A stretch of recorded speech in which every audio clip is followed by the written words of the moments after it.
crazy like no one else. The final moment before I lose myself.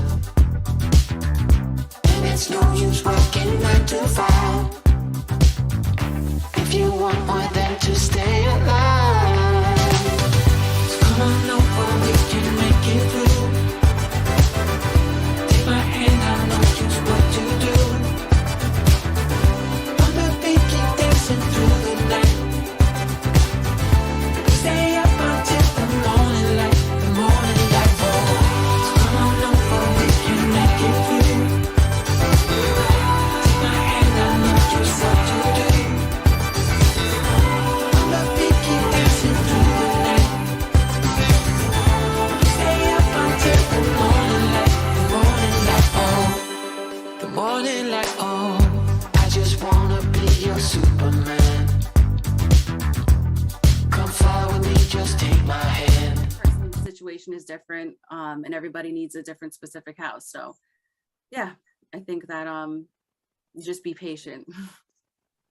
Because sometimes the patience, I'm thinking about patience because I know about 2 or 3 people right now, Amanda, they've been looking about 6 months, if not long. It's a long time. And when I tell you they are so frustrated, they're discouraged, they don't even want to look at another house. They're just so tired. They're just exhausted because they can't seem to understand why they cannot find the house. And why is it that every time they get ready to, it's just they put the offer in, it doesn't work, and they're just to the point now that they're just frustrated and they're just tired. They don't even want to talk to anybody else anymore. That's just where they are. I'm like, oh my goodness. So trying to encourage them, and it's hard. Lawanda, they need to speak to Amanda. Exactly. Exactly. That's what I said. Exactly. Yeah, 6 months is a long time. That's a long time, man. That's so long. I'm like, you're still looking? I'm like, wait a minute. And they're so discouraged. They have everything ready. They've been going back and forth with the bank. So they're okay with that. They did verification. So they're ready for all that, but they're just so tired. They're like, I don't even want to look at another house.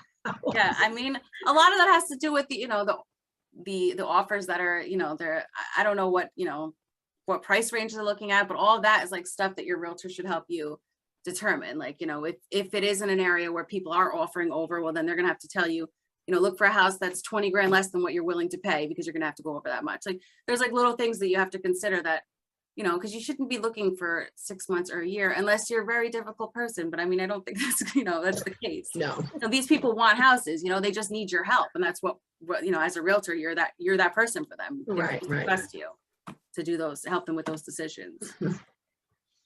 Lawanda, good. I think that before we're finished here, I do think that you should get that information and just give them Amanda's right, and all Definitely. and have them call Amanda, and I'm sure that probably in less than 6 months that happy that you went that extra mile to get them that information that's required so that Amanda will help them. Go, Amanda. Yes. Get Amanda's, But Yes. listen, this is good. So if you are discouraged, because I know some people who, as a matter of fact, I have a co-worker who said that when she was trying to get a property for her son, said, okay, I'm going to try and help you to get a property or what have you. And the realtor told her, don't even try because there's nothing out there. Seriously, Wow. don't even bother. There's nothing out there. And I'm like, really? Wow. That's what they told. So she stopped looking. She said, okay, you know what? I'll just wait until the market cools off. And then, because it was a condo for him because the son is in his 20s or early 30s or somewhere in there, and so she was just trying to help him, and especially because now the rates are they're really good. So she was like, okay, the rates are good, we can get something decent for him, for her son. And she said a realtor told her there's nothing out there, just to wait. Well, maybe it was do you know what the price range was or the location? Maybe that had to do with it.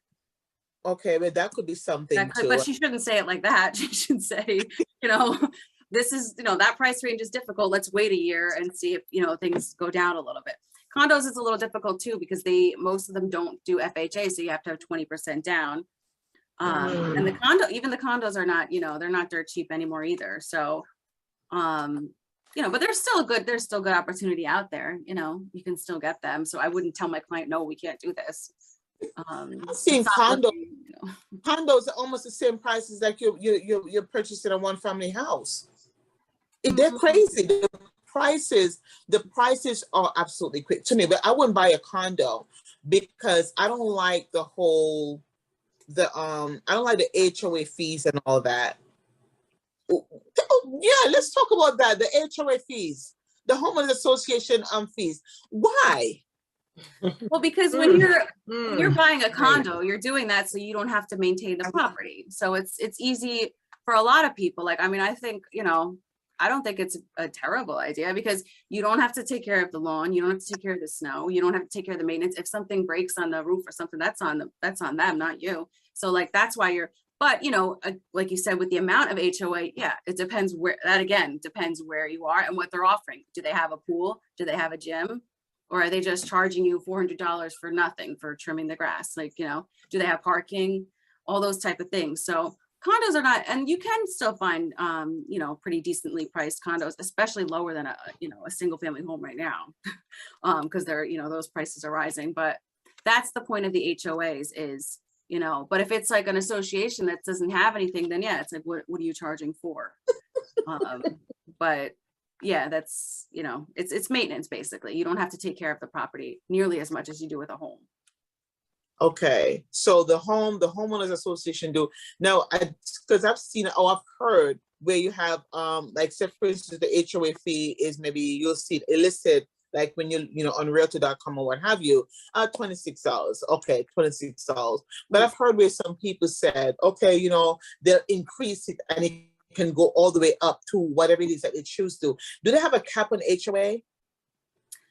I don't know if they have it. That's like a homeowners association question. I don't know if they have a cap, but they do have to tell you, you know, if it's being risen, you know, in the next year or whatever. And like a lot of them too, you'll see assessments on there because if the association is doing assessment, which means they're making improvements with the condominium association, that will be on there. And those, they have to tell you how long it's going to be and how much money you're putting in towards it. So everything has to be told to you. It has to be open, but how much they can raise it, I don't know. I mean, you assume each one is different, but probably just like, you know, taxes and stuff, there's probably a limit as to how much they can raise it.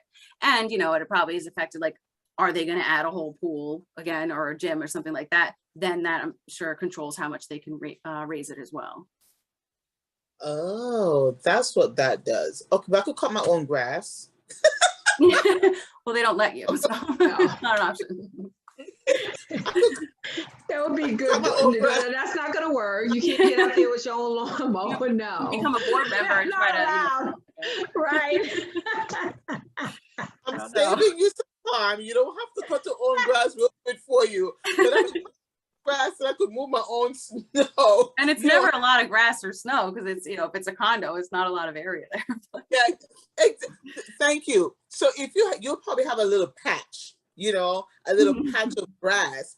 How much cutting is that? You know, that will probably take us, you know, with one up, one down, you know, why charge?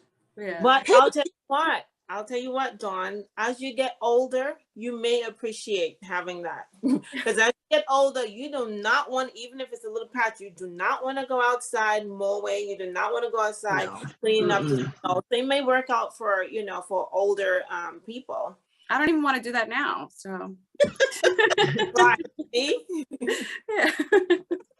Exactly. You don't do it. Exactly. Yeah. Okay. I mean, the HOA has its ups and downs, you know, like if you want a bigger house and whatever, it depends on your lifestyle too. Like if you're not, maybe you work like 12 hours a day and you don't have time to maintain a property. So the HOA is better for you. Maybe you want to be part of that smaller community. So, you know, all your neighbors and you can just walk up and down the street, or maybe you want more space. So you're going to go out, you know, like you were just saying before, out further, you know, where the houses are more further apart and you have more space. So it really just, again, like I said before too, everybody has specific needs that they want. And like, as your realtor, that's my job to figure out what your specific needs are and help you find a home that meets those needs. Maybe you don't want, you know, your neighbor right next to you or living in a condominium association, but maybe you do. Maybe it makes you feel safe. Maybe, who knows? People have all types of reasons for everything. So it really is, it's specific to each individual. Amanda, I have this really nice question for you. Mhm. Okay, so I know that you've probably seen a lot of houses, all types, and you've dealt with, you know, some beautiful people. Mhm. But what's the craziest thing you've seen, like when you go, you know, shopping for a house with someone? Okay, I'm gonna give an example. And I was saying that before we got started, that we went in when I was, you know, house shopping, you know, many moons ago. It was where we went into this house and they were playing like this scary movie, like like this scary, and it was dark in there. It was dark, and the music was coming from upstairs. And the realtor and I will look at each other and we're like, ooh, it's time to get out of here because it sounded so spooky.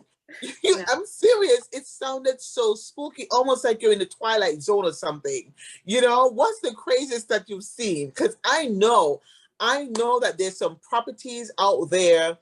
People live in very unique situations. Mhm. I will be so nice to say it that way. Mhm. I mean, you see, you know, people have different types of lifestyles all the time. You know, you'll see, I don't know, things set up differently. Some people are very spiritual and it looks like that when you walk in. It's dark and it's like, you know, they have curtains over. The one house I went to see recently had curtains over the what do you call it, the hutch, and I don't know why I didn't open the curtains because I didn't want to see what was behind there, little things like that. But I do have a good listing story. When I had first started real estate a couple of years back, I had a partner and we had a listing in Little Falls, and it was, you know, a nice house. They renovated. It was like 5-bedroom, whatever, and we had it listed like a good price and whatnot, but it was haunted. And we ended up backing out of it and not selling it because it was just like, we would close the door at night, and then the one day we came back and there was like it was like a cleaning product sprayed all over the basement. And I thought, like, you know, there's no way it's haunted. But then the one night we finished up with the owner, we had talked to him inside the house, we came out, we were in the driveway and the basement light went on. And I was like, I'm never going back here again. And then it was also I don't know if it was that night or another night that we were tying up things with the owner there. And that there's like a padlock he had on the back door and it just started banging. Like, it was so scary. I'm not making this up either. It was very scary, and we couldn't sell the house. Like, there was always something that came up. So like eventually we gave up the listing. The guy redid it months later, or maybe it was a year later. But it was haunted. Yeah. And then that gets that trick. Like, do you tell people? I mean, you're supposed to tell them if you know, but then what if it's not really haunted and we're just losing our minds, you know? I don't know, but but that was scary. And I never went back there. I told my listing partner, I was like, you know what, you just finish this one because I'm not going back there. Yeah. Oh, and that one in the garage, they had another giant, it was a giant hutch thing. And on the back of it had like one of those like devil worshiping star things. And I was like, oh no. And I ran into that because I was doing a showing with some clients, some buyers. I was the listing agent, but I was doing the showing with some buyers. And I brought them in there and I was like, oh my God. Like, I had never seen it before. So we were all scared. Yeah. Yeah. It was pretty crazy. Creepy. Yeah. Ooh. Yeah. Oh. It was creepy. We didn't sell it. I never went back. So. I guess not. Okay. No. I don't think you were rushing to go back there. No. I was like, you know what? I don't need it. Forget it. Exactly. That is crazy. I mean, that is. It was pretty crazy. Yeah. Yeah, you see. Ooh. And the owner, he wasn't like the actual owner. He's someone who bought it and flipped it and he was selling it again. He said, he told us stories that like when he was in there, some of the doors would shut and like all kinds of crazy stuff. I didn't experience that, but I experienced the other stuff. So it was pretty creepy. Okay. Wow. Wow. Just stay right where you are. Yes. Stay there, and I'll stay. I'm gonna bring my sage now every time I go to list a house. It's just Like, oh my goodness. Like, oh my God. that was the only time something like that happened. Right. But now I'm always a little scared. I'm like, you know. Okay, you're on your P's and Q's, so to speak. You're like, okay, let me. let me feel this first, you know? Right. Like, oh, wait a minute. Did I just see that? Yeah. Or maybe I didn't see that. Okay. It's true. I'm sure it happens. I'm more than Yeah, positive. I mean, I'm you know. sure. You know, you hear people tell it, but I really believe it happens. I really Yeah. do. I Oh, didn't yeah. believe it happened until that. And I was like, oh my God. It's like, I don't think we're coming back to see this Yeah. house. Okay. Exactly. Oh my gosh, that is so funny. That is so, I like that. Now, Wow. question. I have a question. What is, I don't know if I asked this question before, or I thought I asked what is a good time to purchase, you answer that. But in this market, it's a good down payment, like say 20, because I know a lot of properties that's been listed, like when I look on Realtor.com and stuff, it has where they give you the 20% down. You know what I mean? They give you that 20% down. I know that, like you had said earlier, when the sellers are looking at, they look at the person who has maybe like a 5% compared to that 20% or what have you. And that looks better, of course, all around, right? Now, have you ever gotten to the place where someone is looking for like an investment property? And how does that work in reference to that down payment compared to like a first-time home buyer or someone who's purchasing maybe a house for the second time or what have you? How does that compare to that? Okay, so again, that's more of lender knowledge, but from experience, when you're purchasing an investment home, you have to put more down. So I think it's for a second home, it's about 10%, an investment might be 20. It depends on whatever the rent roll is and whatever your own loan situation is, because I recently had a client, he had to put 25% down on a 2-family. That was, that's what the lender chooses that, but it's sometimes it's more. But you can do, the 3.5% down. But again, in this market, no one's going to take that. But technically, if you're going to live in it and you're going to rent half of it out, you can do the 3.5% down. But if you also going to end up paying PMI insurance. So when you pay on a loan and you're not at, if you're paying 20%, if you're paying 19% or less, you're going to pay an extra insurance to the lender, and it's just money that they keep. So you want to try to get to that 20%. Yeah, it's something that I guess because they're basically insuring less than 20%. So if they say we were to foreclose, they're not going to get enough for the house. So you want to get to that 20% mark if you don't want to pay that extra insurance. But as an investment, they try to get you there already because it's an investment property. So with investments, you do have to pay a little bit more down. But again, that's something like specifically your lender has to go over with you and tell you how much you're going to have to put down. Okay, that's a good one. I also this. I know I'm talking a lot. I know, but I have this where one of the things we were talking about of how if you're under contract and everything like that, what are the things that will disqualify you, or you can get out of it? Because once you're on a contract, you're basically you're in it, and of course you're looking towards closing and all that good stuff, right? But then what happens when you get an inspection, and that's the only time you can turn around and you can back out of that that contract because there's something wrong with that inspection.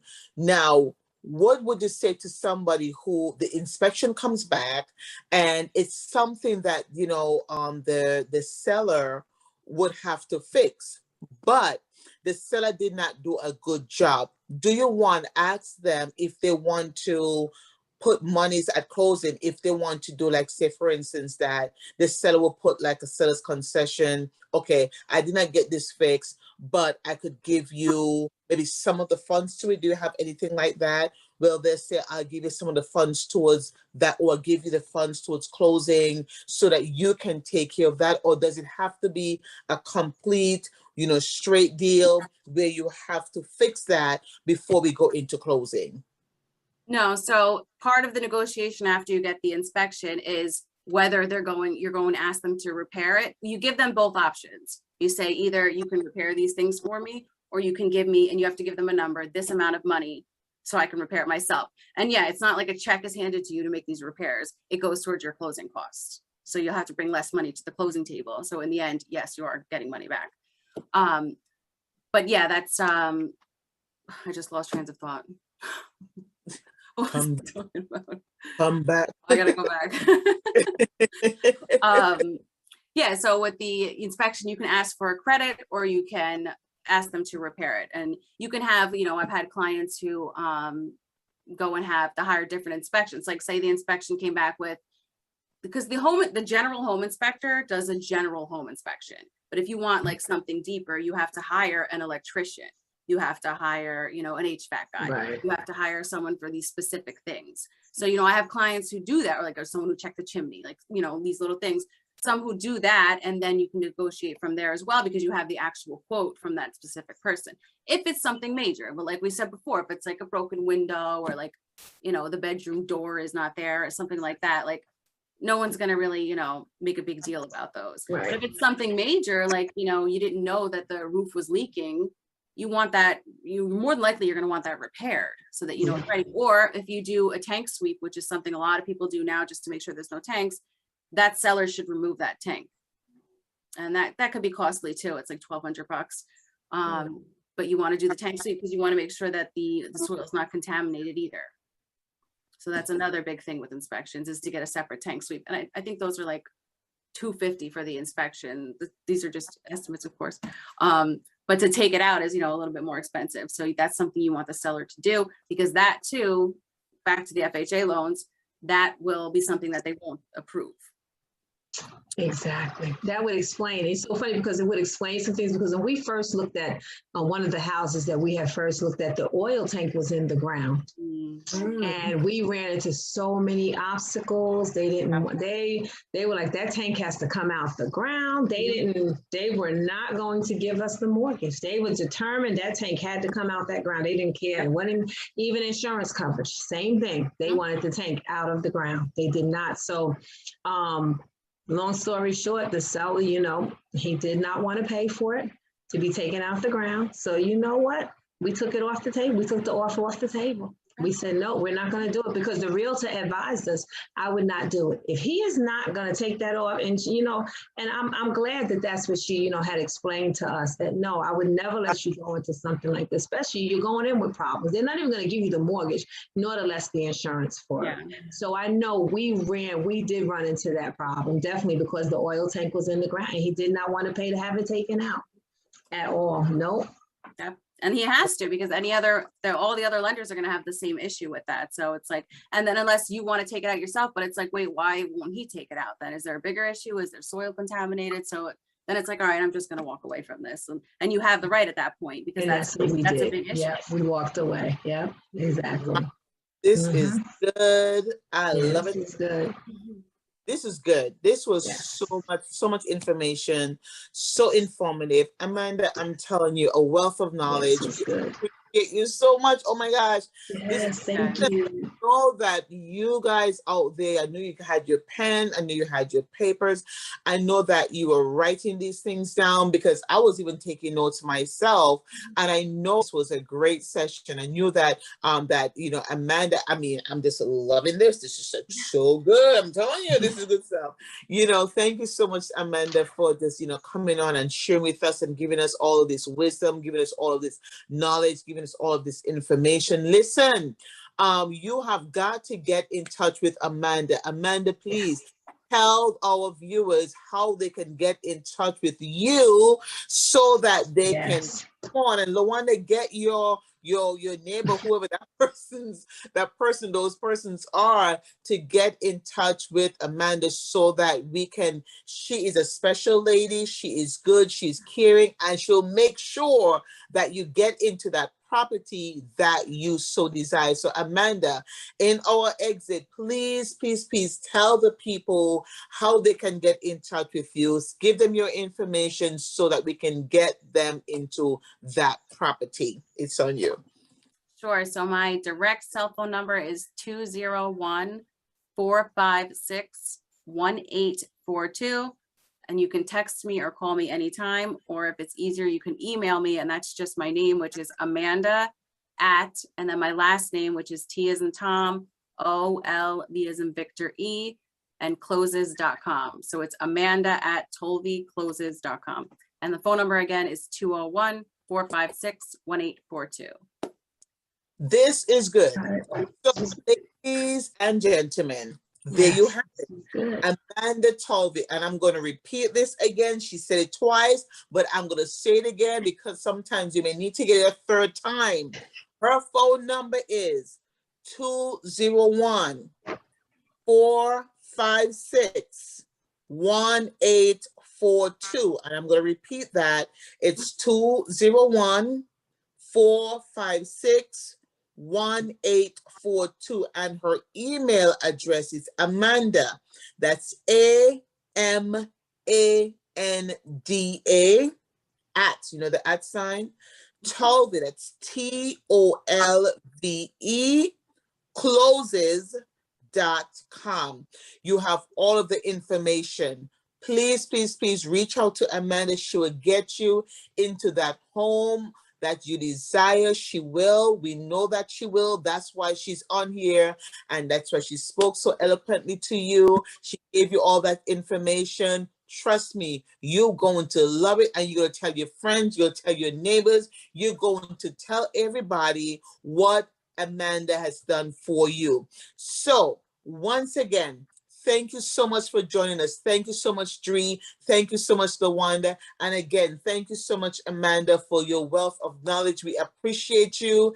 And we want to say thank you, thank you, thank you, everyone, for joining us today. And until next time, for Just Us Girls, we say bye. Bye.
So here we go again, it's no surprise.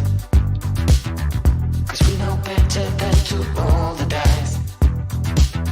So take this love and try to make it new. You can't fight it when it feels so true. You drive me crazy like no one else. The final moment before I lose myself.